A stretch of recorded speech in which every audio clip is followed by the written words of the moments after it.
부활의 주님이 주시는 기쁨과 소망이 오늘 예배하는 여러분에게 그 소망이 은혜가 넘치기를 한 번 더 주의 이름으로 축복합니다.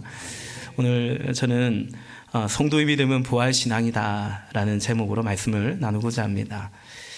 빌립보 교회는 바울이 참 흡족하게 여겼던 그런 교회였습니다. 1장 보면 여러분 성경을 좀 펼쳐서 같이 보십시오. 1장 3절부터 5절까지 보면 나는 여러분을 생각할 때마다 나의 하나님께 감사를 드립니다. 내가 기도할 때마다 여러분 모두를 위하여 늘 기쁜 마음으로 간구합니다. 기도하다 보면 근심, 안타까움으로 기도할 때가 있는데 바울이 빌립보 교회를 위해서 기도할 때면 늘 기쁜 마음으로 감사함으로 기도했다라는 거죠. 5절 여러분이 첫날부터 지금까지 복음을 전하는 일에 동참하고 있기 때문입니다. 바울이 2차 전도 여행에서 처음으로 이제 빌립보를 방문하고 감옥에 갇히고 매를 맞고 이제 그러면서 자주장사 루디아 또 그 감옥의 간수 이 정도 제자로 남겨놓고 신자로 남겨놓고 데살로니가 그 다음 선교지로 떠나게 되죠. 그런데 우리 빌립보서 4장인가요 보면 알 수 있지만 그 데살로니가에 있을 때부터 이제 막 태동한 빌립보 교회는 바울을 찾아왔어요. 선교비를 보내주기도 했고 그 사랑과 마음을 전하기도 했고 이렇게 복음 전하다가 감옥에 갇혀 있거든요. 그 1장에 보면은 내가 재판 결과에 따라서는 어떻게 될지 모르는 그런 위험한 지경에 바울이 처해 있는데 그런 위험한 사람을 만나는 것도 위험한데 여기 빌립보 교회에서는 에바브로디도를 비롯해서 이 바울을 찾아오고 그 성도의 기도와 마음을 전하고 또 재정으로 동역하고 그러니까 바울과 함께 했다라는 거죠. 그게 5절의 말씀입니다. 여러분이 첫날부터 지금까지 복음을 전하는 나의 일에 동참하고 있다. 1장 8절에 보면 바울은 이렇게 고백합니다. 내가 그리스도 예수의 심정으로 여러분 모두를 얼마나 사모하는지 그리워하고 있는지 하나님께서 증언하여 주십니다. 바울은 이렇게 감사와 또 이들을 향한 격려의 말씀들을 전하고 그렇게 이제 편지를 쓰는데 그냥 그 정도 얘기하고 편지를 끝내려고 했어요. 우리 오늘 본문 3장이죠. 1절에 보니까 1절의 끝으로 이제 편지를 끝내려고 했어요. 끝으로 나 형제자매 여러분 주 안에서 기뻐하십시오. 내가 같은 말을 되풀이해서 쓰는 것이 나에게는 번거롭지도 않고 여러분에게는 안전합니다. 그러니까 비록 복음 전하고 바울도 갇혀 있고 순교당할 수도 있지만 그러나 하나님을 기뻐하십시오. 이 말을 하며 편지를 끝내려고 했어요. 그도 그럴 것이 4장 4절에 볼까요? 4장 4절에 보면 주님 안에서 항상 기뻐하십시오. 다시 말합니다. 기뻐하십시오.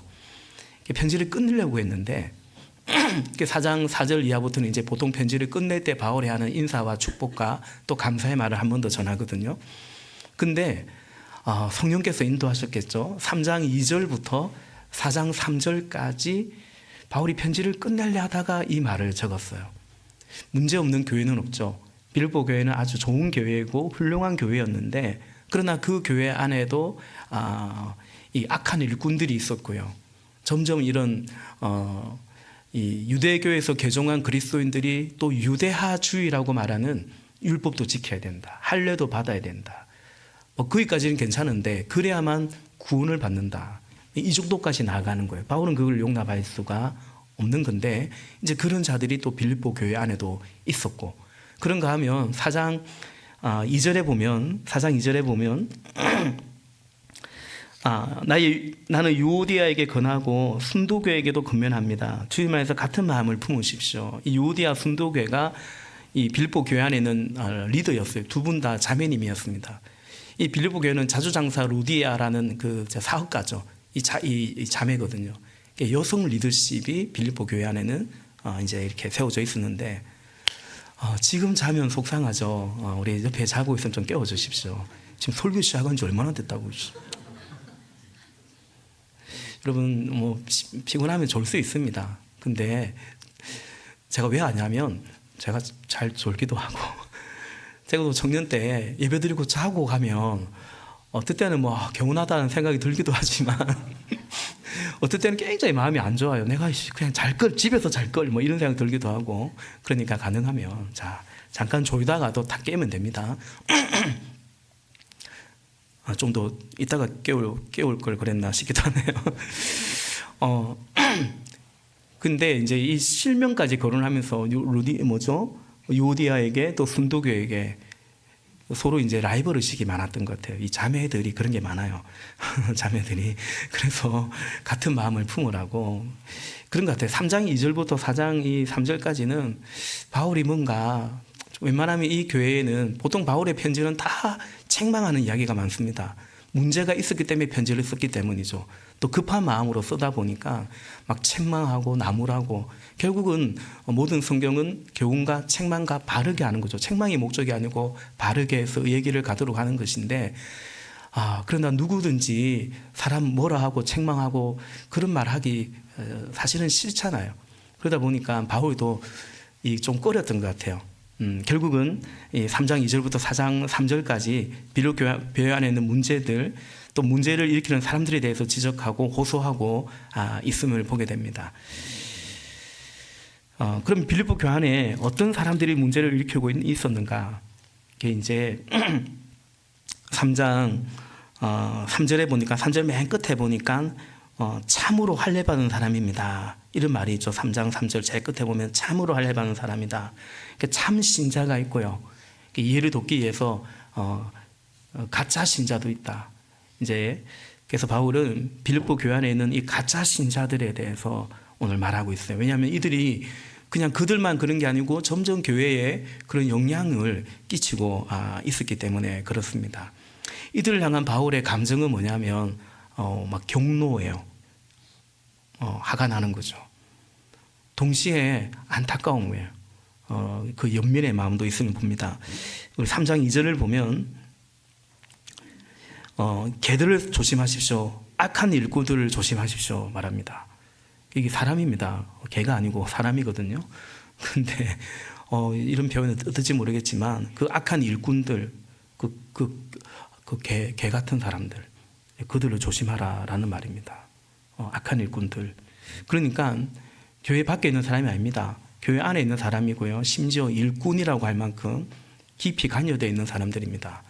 3장 18절에 보면 바울은 이렇게 말하죠. 내가 여러분에게 말합니다. 여러 번 말하였고 지금도 눈물을 흘리면서 말합니다.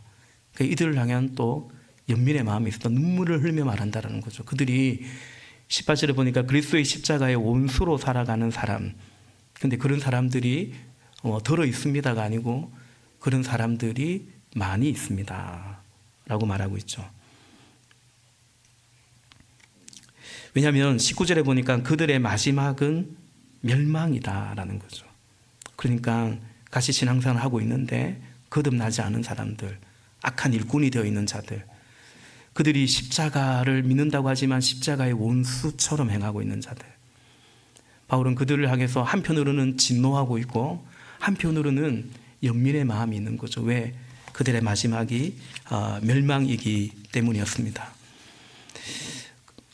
그 가짜 신자들의 모습은 무엇이었는가? 그들은 뭘 추구하고 살았는가? 뭘 바랬는가? 3장 2절 볼까요? 3장 2절부터 4절까지 우리 한 번 더 교독해서 봅시다. 제가 읽을게요. 2절. 개들을 조심하십시오. 악한 일꾼들을 조심하십시오. 살을 잘라내는 할례를 주저하는 자들을 조심하십시오. 하나님의 영으로 예배하며 그리스도 예수 안에서 자랑하며 육신을 의지하지 않는 우리들이야말로 참으로 할례 받은 사람입니다. 4절. 하게야 나는 육신에도 신뢰를 둘만합니다. 다른 어떤 사람이 육신에 신뢰를 둘만한 것이 있다고 생각하면 나는 더욱 그러합니다. 아멘. 육신을 신뢰합니다. 그러니까 바울은 그렇지 않고 이들은 육신을 신뢰하고 육신의 신뢰에 둘만한 이것들을 자꾸 자랑하는 거야. 이들은 이제 이들을 설명하기 위해서 이제 성서학자들이 말한 것이 아까 말한 좀 전에 말한 유대하주의자들입니다. 유대교 신자 유대인들인데 예수님 믿었어요.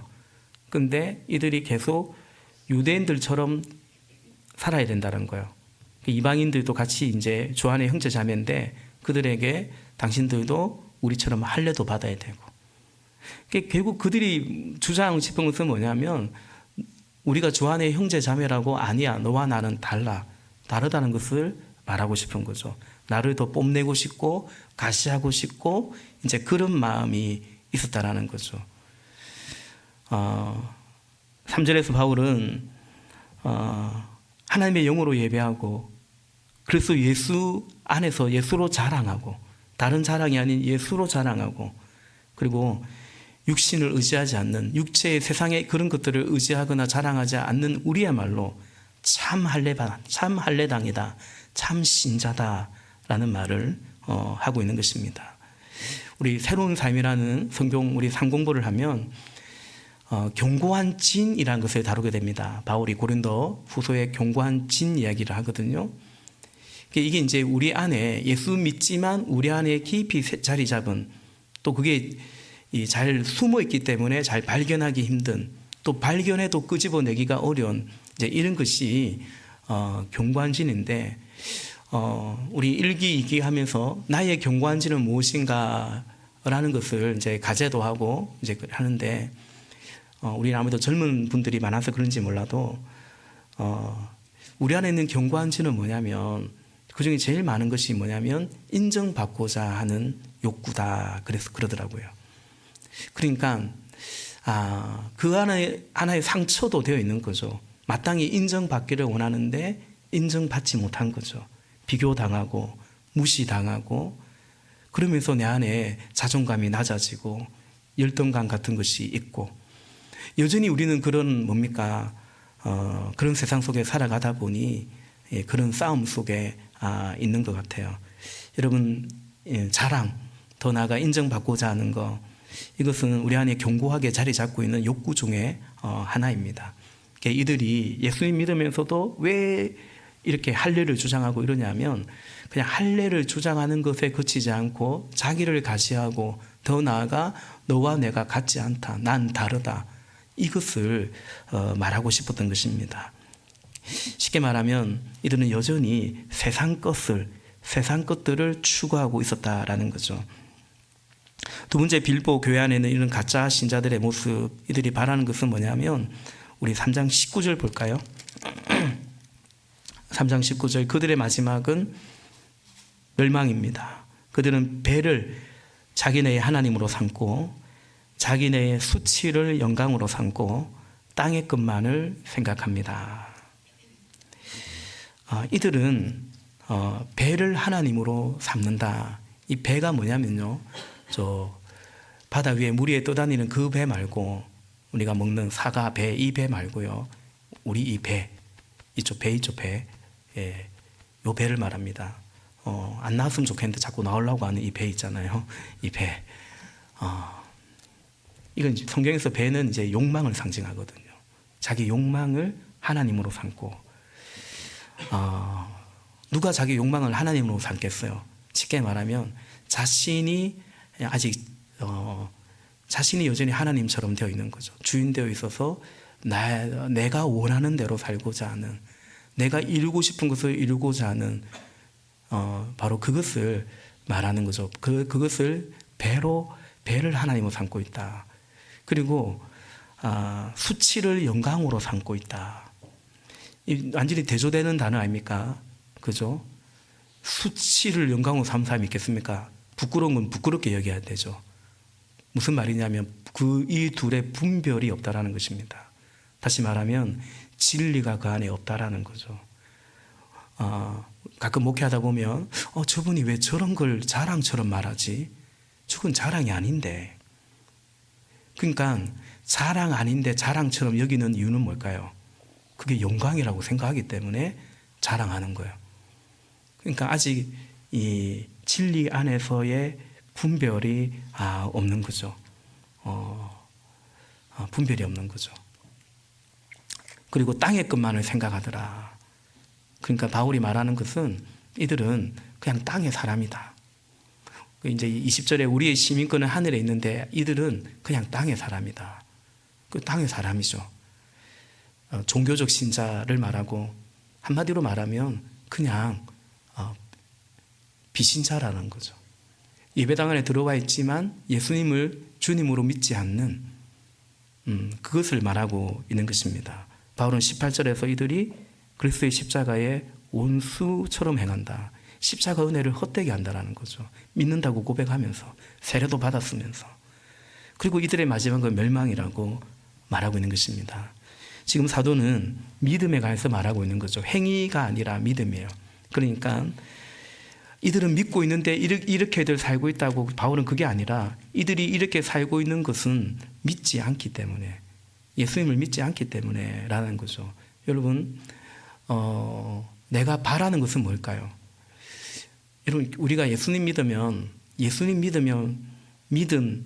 믿음이 생기면 어떤 변화가 있냐면 내가 바라는 것이 달라집니다. 난 어떤 사람이 되고 싶지? 우리가 예수님을 영접할 때 이런 기도하거든요. 어제도 예수영접 모임 통해서 그렇게 기도를 같이 했는데, 나를 하나님이 원하시는 사람으로 만들어 주십시오. 하나님이 원하는 삶을 살기를 원합니다. 믿으면 바라는 것이 달라져요. 소망이 달라져요. 그래서 믿음과 소망이 분리되지 않습니다. 혹은 다른 방향으로 가지 않습니다. 그러니까 이들이 바라는 것을 보니까, 또 우리 이 바란다는 것은 뭐죠? 우리의 가치관이 작용되고 있는 거 아닙니까? 가치관이. 여전히 우리는 뭘 바라냐면 내가 소중하게 여기는 것을 소중히 여기잖아요. 그러니까 이들이 바라는 것은 이런 것들이죠. 여전히 이런 것을 영광이라고 여기고, 그냥 배를, 내 욕망 이루는 것을 삶의 목적처럼 여기고, 이제 신앙생활 하는 것 같지만 신앙생활 하는 이유가 여전히 그냥 그 수준에 머물러 있고, 바울은 이들의 행위를 말하기 전에 이들이 이렇게 살아가는 이유는 하나님을, 예수님을 주님으로 맞이하지 않았기 때문이다. 그래서 그들의 마지막은 멸망이다라는 거죠. 하나님께서 세상을 이처럼 사랑해서 독생자를 주셨는데 그를 믿는 자는 영생은 없지만 누구나 다 영생을 얻는 것은 아니기 때문입니다. 이제 바울은 이러한 자들을 향해서 지금 이들이 돌이키기를 원하는 거죠. 경고하는 거죠. 그리고 이들에게 영향을 점점 받아가고 있는, 빌립보 교회만 아니라 바울의 이 초대교회가 많이 그렇게 영향을 받아갔거든요. 세속화되어 간 거죠. 이들을 향해서 호소하고 있습니다. 그리고 호소하되 어떻게 호소하냐면 바울은 간증을 하고 있어요. 내가 바라는 것은 뭔지, 난 뭘 귀하게 여기는지. 이제 바울의 간증이 오늘 이 3장 안에 많이 들어가 있죠. 우리 3장 7절 볼까요? 3장 7절. 우리 5절부터 한번 보겠습니다. 5절부터 교독합니다. 나는 난지 8해 만에 할례를 받았고 이스라엘 민족 가운데서도 베냐민 지파요, 히브리 사람 가운데서도 히브리 사람이요, 율법으로는 바리새파 사람이요, 열성으로는 교회를 박해한 사람이요, 율법의 의로는 흠 잡힐 데가 없는 사람이었습니다. 네, 육체를 신뢰하고 이런 것들을 세상 프로필을 자랑하는, 내가 정통 유대인이고 뭐가 어떻고 이런 걸 자랑하는 자들 향해서 바울이 부득이 자기의 과거를 얘기합니다. 이런 것도 있죠. 별 것도 아닌 것들이. 그런 마음도 있죠, 바울 안에. 난 어떤 사람인 줄 알아? 난 유대교를 어떻게 믿은 줄 알아? 그 얘기를 하고 있는 거죠. 그리고 이제 7절부터 또 봅시다. 교독합니다. 7절. 그러나 나는 내게 이루었던 것은 무엇이든지 그리스도 때문에 해로운 것으로 여기게 되었습니다. 그뿐만 아니라 내 주 예수 그리스도를 아는 지식이 가장 고귀함으로 나는 그 밖의 모든 것을 해로 여깁니다. 나는 그리스도 때문에 모든 것을 잃었고 그 모든 것을 우물로 여깁니다. 나는 그리스도를 얻고 9절 같이요. 그리스도 안에 있는 사람으로 인정받으려고 합니다. 나는 율법에서 생기는 나 스스로의 의가 아니라 그리스도를 믿는 믿음으로 말미암아 온 의, 곧 믿음에 근거하여 하나님에게서 오는 의를 얻으려고 합니다. 아멘. 바울은 그리스도 안에서 나는 인정받으려고 한다. 그 얘기를 하고 있습니다. 바울은 십자가의 원수들인 이 사람들이 그들이 원하는 것, 신뢰하고 자랑하려고 하고 바라는 것들, 우리는 그런 것들을 바라고 살아갈 수 없다라는 것을 증거하고 있습니다. 그러니까 그들이 표면적으로 예수님 부인하는 자들이 아니죠. 근데 예수님 부인하지 않는데 믿음 생활도 잘 하기를 바라는데, 근데 또 한편으로는 이런 세상의 것들을 동경하고 그걸 뽐내고 싶어하고 결국은 그걸 추구하고 살아가더라라는 거죠. 뭐 이런 신자들입니다. 예수님도 좋고 세상의 것들도 좋고 예수님도 잘 믿었으면 좋겠고 세상의 것들도 포기하지 않고 다 좀 어떻게 좀 이루어졌으면 좋겠고, 바울은 지금 그걸 둘 다 바라는 것들에 대해서 이의를 제기하고 있는 것입니다. 그래서 자기는 예수님 믿은 이후에 그것을 오히려 해로 여긴다고, 굳이 해라고 할까, 뭐 무익하지 않다 이 정도면 될 것 같은데, 나 별로 그거 이제 나에게 중요하지 않다 그 정도 얘기하면 될 것 같은데, 이건 해로 여긴다고 말하죠. 오물로 여긴다고 말하죠. 왜냐하면 그것이 내가 그리스도를 의지하고 그리스도를 입는 것에 방해가 되기 때문에, 그냥 그거 믿고 살까봐 여전히 그것으로 인해서 그냥 적당히 그렇게 살까봐, 그러므로 나는 그것을 해로 여긴다, 그렇게 말하고 있는 거죠. 예수도 좋고 세상 것도 좋고 뭐 이런 거 있지 않습니까? 우리 믿는 선배들 보면, 우리가 동경하는 믿는 선배들 어떤 선배들입니까? 하나님도 잘 믿고 세상적으로도 이제 나름 뭘 잘 이루고 이제 그런 사람들, 뭐 그 사람들이 지금 이런 사람이라는 뜻은 아니에요. 그러나 하나님이 그렇게 하실 수 있죠. 신앙도 좋고 세상적으로도 성공하고 하나님이 필요하면 그렇게 하실 수 있죠. 그러나 그것이 여전히 내가 중요하게 여기고 바라는 것인 거, 그 둘 다 쫓아가는 것에 대해서 바울은 이의를 제기하는 것입니다. 그럴 수 있냐라는 거죠. 예수님께서 한 종이 두 주인을 섬길 수 없나니 하나는 분명히 더 중하게 여기고 하나는 가볍게 여길 것이다. 하나님과 재물을 겸하여 섬길 수 없다라고 말씀하신 것과 맥을 같이 하는 것입니다. 계속해서 우리 10절부터 12절까지 또 봅시다. 교독합니다. 내가 바라는 것은 그리스도를 알고 그분의 부활의 능력을 깨닫고 그분의 고난에 동참하여 그분의 죽으심을 본받는 것입니다. 그리하여 나는 어떻게 해서든지 죽은 사람들 가운데서 살아나는 부활에 이르고 싶습니다. 12절 같이요. 나는 이것을 이미 얻은 것도 아니며 이미 목표점에 다다른 것도 아닙니다.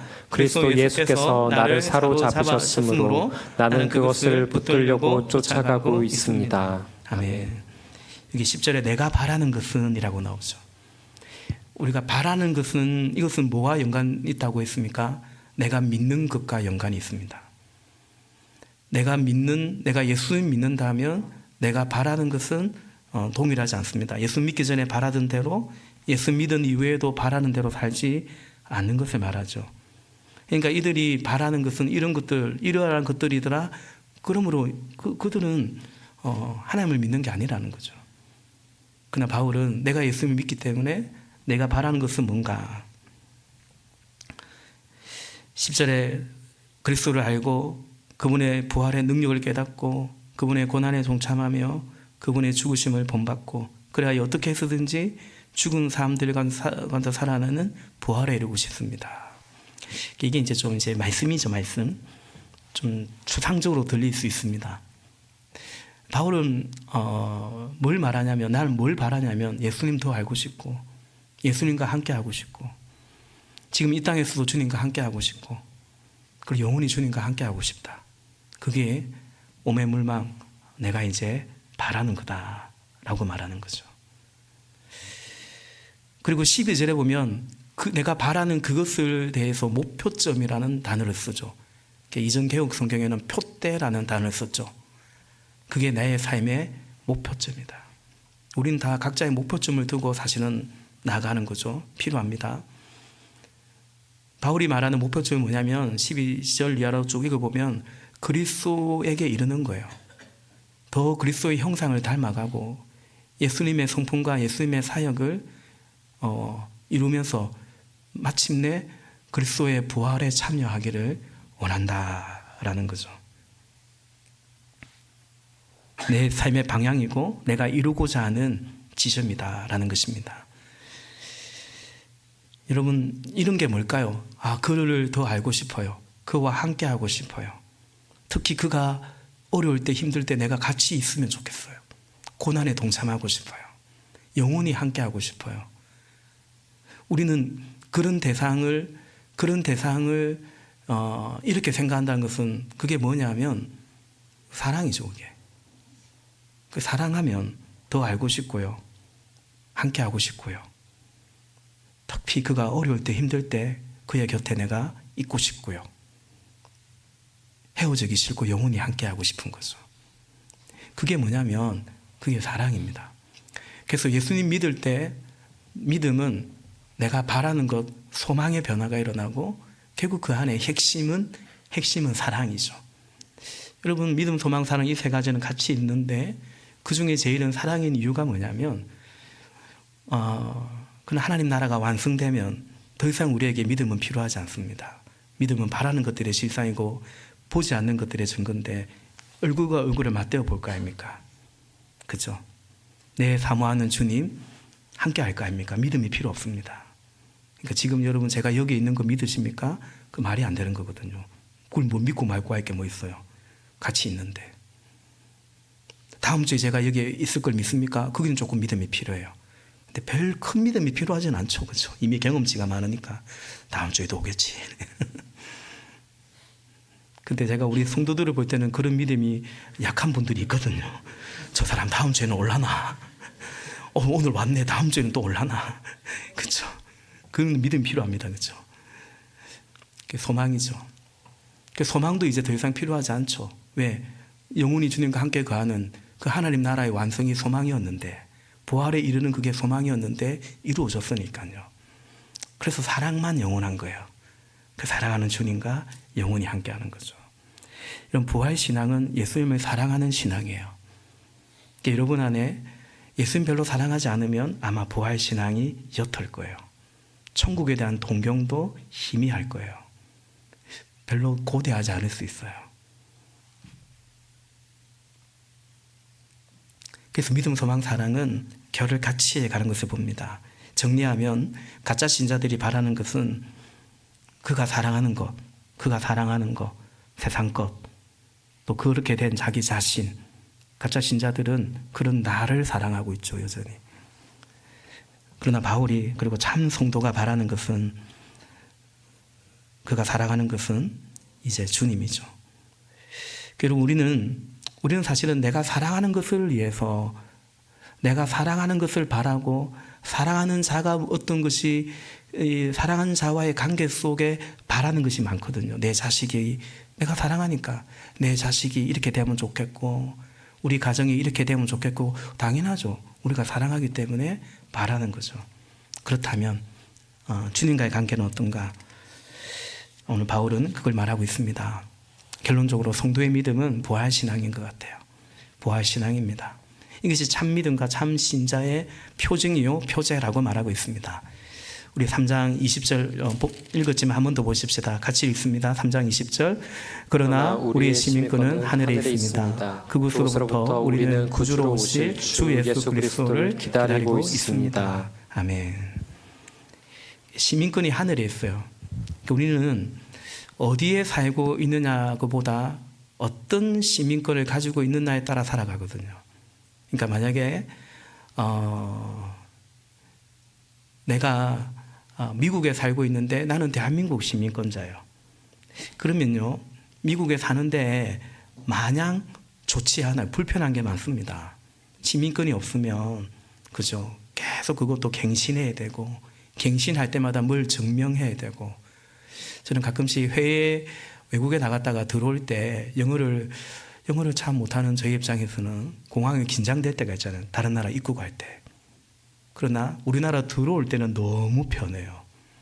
아예 들어오는 입구가 다르잖아요. 그죠? 내국인 그냥 들어오잖아요.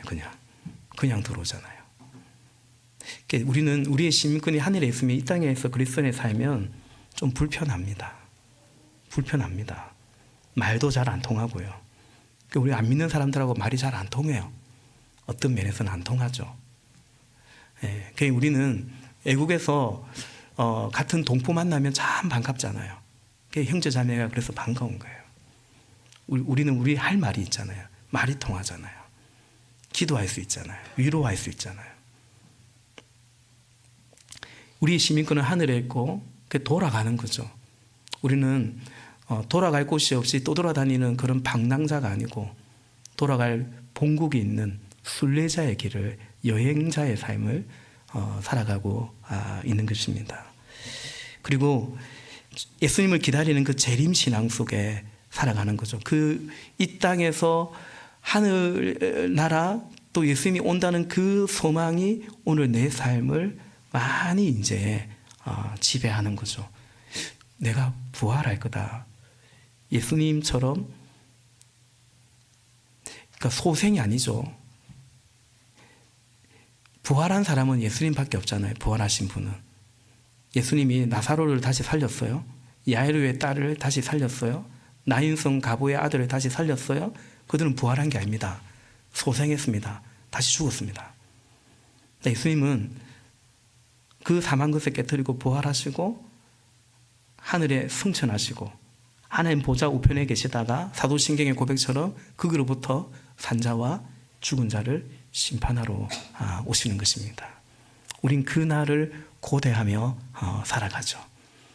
그 믿음이 있는 자, 그 소망이 있는 자와 그걸 모르고 그 소망이 없는 자의 이 땅에서의 삶은 같지 않다라는 것을 성경은 말하고 있는 것입니다. 부활의 주님을 믿어야만 예수님 믿는 거예요.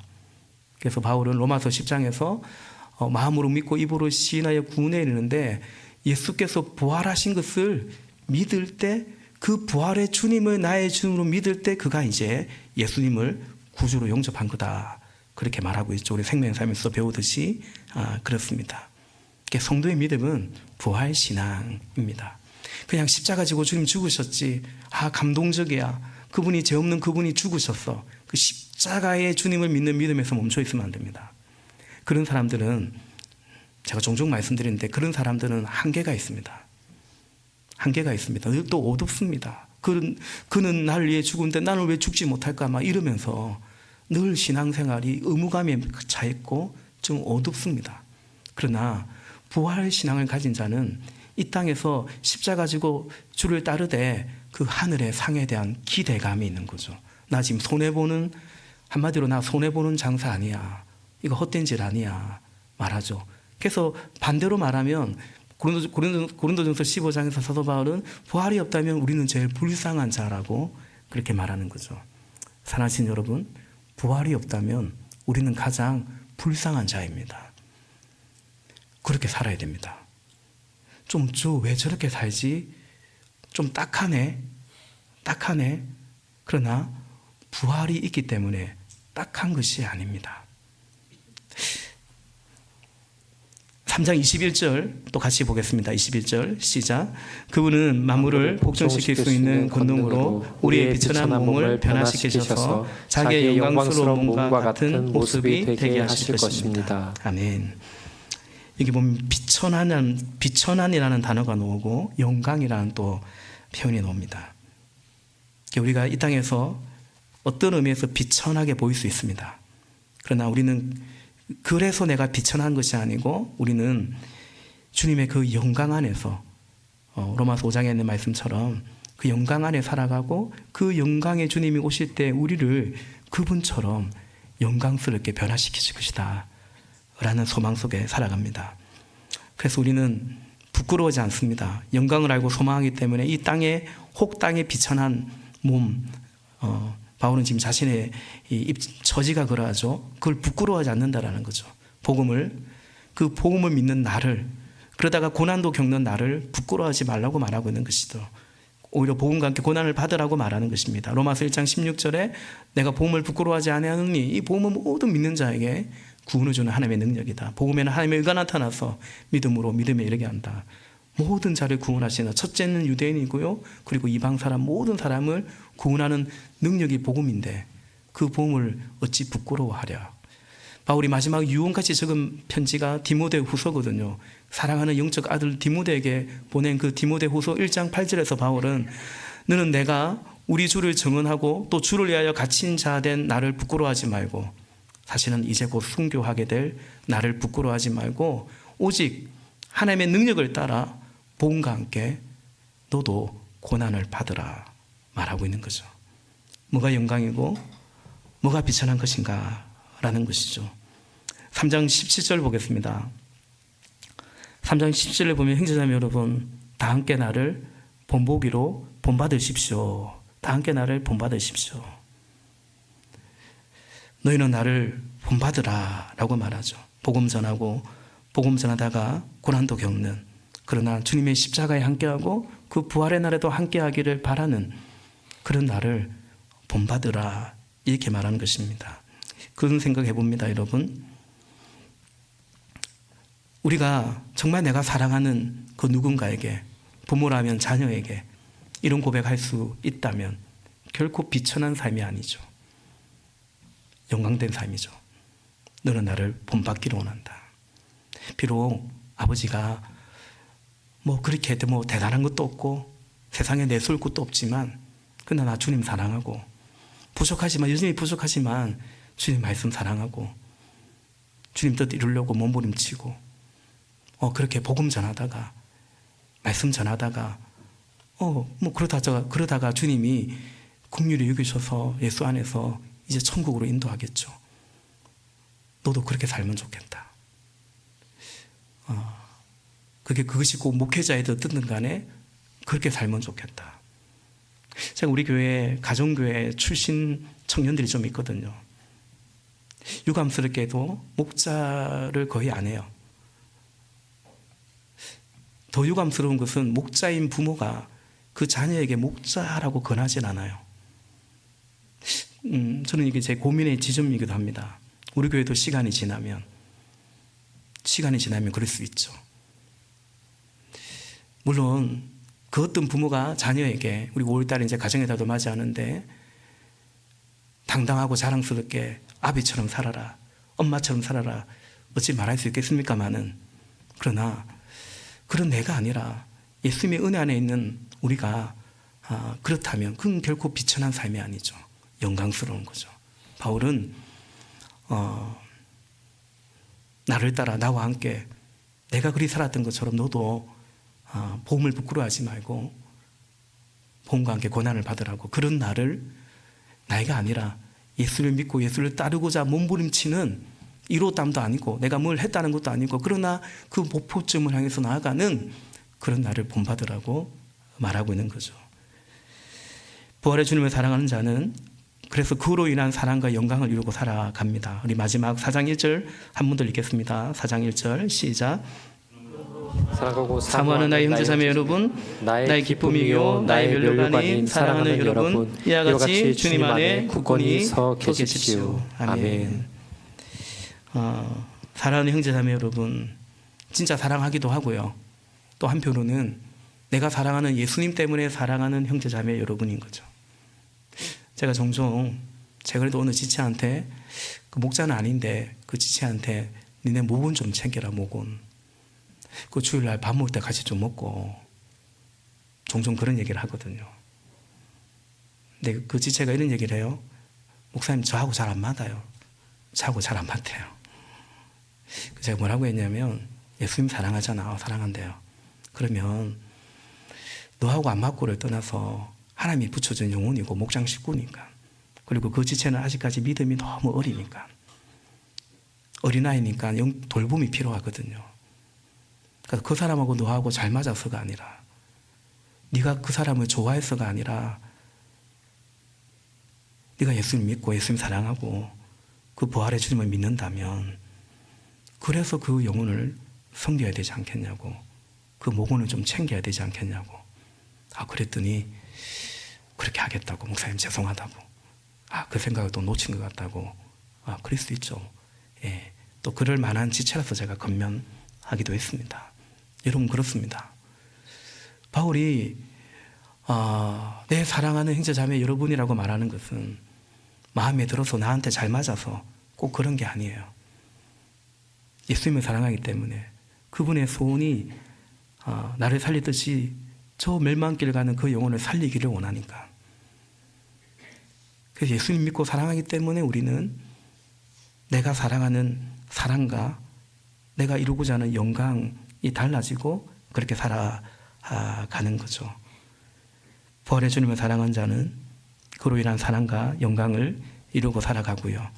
부활신앙을 가진 성도는 땅의 사람들에게 예수님을 내 삶을 간증하고 살아가는 것입니다. 그런 복된 삶이기를, 그런 우리의 믿음이고 삶이기를, 또 그렇게 우리가 여전히 예수님 사랑 때문에 누군가를 사랑하고 또 VIP를 품고 나아가시는 우리 모두가 되시기를 예수님 이름으로 축복합니다.